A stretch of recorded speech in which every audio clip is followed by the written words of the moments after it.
રામનવમીનું આયોજન અયોધ્યા ભગવાન શ્રી રામની તૈયારી ચાલુ છે. ભગવાન શ્રી રામ રાજકોટમાં પણ આવી રહ્યા છે, તો એને આવવાની તૈયારી માટે રાજકોટનો હિન્દુ સમાજ થનગની રહ્યો છે અને સમગ્ર હિન્દુ સમાજને આપણું આહવાન છે કે આપણી શોભાયાત્રાની જે તૈયારી થઈ રહી છે તેમાં શોભાયાત્રામાં જોડાઈ આવતીકાલે તારીખ 26ના રોજ આપણી શોભાયાત્રા નાણાવટી ચોકથી ચાલુ થઈ અને સતયુગ રામજી મંદિર ગોંડલ રોડે પૂર્ણાહુતિ થશે.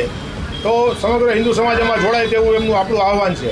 થીમ આપણી હમ સબ હિન્દુ ભાઈ ભાઈ જાત પાત કી કરો વિદાય, એટલે કે સમગ્ર હિન્દુ સમાજ એક થાય તેના માટેની આપણી થીમ છે આ વખતે. અને આપણી આ રથયાત્રાનું લીલી ઝંડી આપવા માટે આપણે વાલ્મીકી સમાજને આપણે બોલાવવાના છીએ. વાલ્મીકી સમાજ લીલી ઝંડી આપી અને સમરસતાનું ઉદાહરણ પૂરું પાડી અને રથયાત્રાને આગળ વધારશે. યાત્રા નાણાવટી ચોકથી ચાલુ થઈ રાજકોટના બધા વિવિધ રોડ ઉપર થઈને ગોંડલ રોડે પૂર્ણાહુતિ થશે અને રાજકોટ પ્લોટ્સ લગભગ 25થી લઈને 50 લગીના પ્લોટ્સ એમાં જોડાવાના છે.